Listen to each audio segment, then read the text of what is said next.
आज आहे 22 मे 2025। कालच मी रात्री एक व्हिडिओ दाखवला की लाईटवर किडे आले तर मी म्हणलो तो 24 तासात पाऊस पडणार। तर पाहू शकता ही आमची इथली लेंडी नदी आहे आणि लेंडी नदीला भरपूर असं पाणी आलंय, पाहू शकता ये बाहेर। आणि आता सकाळचे 5 वाजलेले 5 वाजलेले पाहू शकता इतकं जोरात पाणी वाहत आहे। आणि राज्यातल्या या ठिकाणी 22 मे पासून परत राज्यातल्या शेतकऱ्याला सांगू इच्छितो की राज्यामध्ये 30 तारखेपर्यंत असाच ओढे नाले नदी वाहणारा पाऊस पडणार आहे, म्हणून हा अंदाज लक्षात येतो। मुंबईला देखील मुसळधार पाऊस पडणार आहे, म्हणून मुंबईवाल्यांनी सतर्क राहण्याची गरज आहे। राज्यातल्या सर्व शेतकऱ्याला सांगू इच्छितो की राज्यामध्ये पूर्व विदर्भ, पश्चिम विदर्भ, दक्षिण महाराष्ट्र, उत्तर महाराष्ट्र, कोकणपट्टी, खानदेश, मराठवाडा 22 मे पासून तर 30 मे पर्यंत असा नदी ओढे नदी नाले वाहतील असा पाऊस पडणार आहे, म्हणून हा अंदाज लक्षात येतो। माझी सर्व शेतकऱ्याला विनंती की विजा कडकडत असताना झाडाखाली थांबू नका।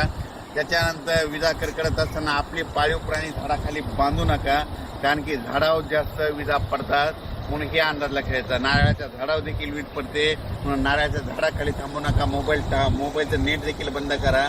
काल देखील 2-3 ठिकाणी मोटरसायकल चालत असताना मोटरसायकल विजा पडलेले 2-3 व्यक्ती महाराष्ट्रातल्या दगावल्यात, म्हणून हे देखील लक्षात येतं। आणि राज्यात सांगायचं झालं तर म्हणजे हा पाऊस 30 तारखेपर्यंत दररोज 2-2 दिवस वेगवेगळ्या भागात पडणार आहे आणि जमिनीमध्ये चांगली 1 फूट वर जाणार आहे, म्हणून हा अंदाज लक्षात येतं। म्हणून सांगायचं झालं तर हा पाऊस सांगायचं झालं तर सर्वात जास्त मुंबईला पडणार आहे, नाशिककडे पडणार आहे, त्याच्यानंतर कोकणात पडणार आहे, कोल्हापूर, सातारा, पुणे खूप पडणार आहे, म्हणजे नगर जिल्ह्यात देखील खूप पडणार आहे। आणि त्याच्यानंतर मुंबईकरांना सतर्क सांगू इच्छितो की तुमच्या मुंबईलाचं जनजीवन असं विस्कळीत होईल असा म्हणजे 27, 28, 29 देखील पाऊस पडणार आहे, म्हणून हा अंदाज लक्षात येतात। राज्यातल्या सर्व शेतकऱ्याला सांगू इच्छितो की तुम्ही तुमची स्वतःची काळजी घ्या, आपल्या पाळण्याची काळजी घ्या, म्हणून हा अंदाज लक्षात घ्यायचा। राज्यातल्या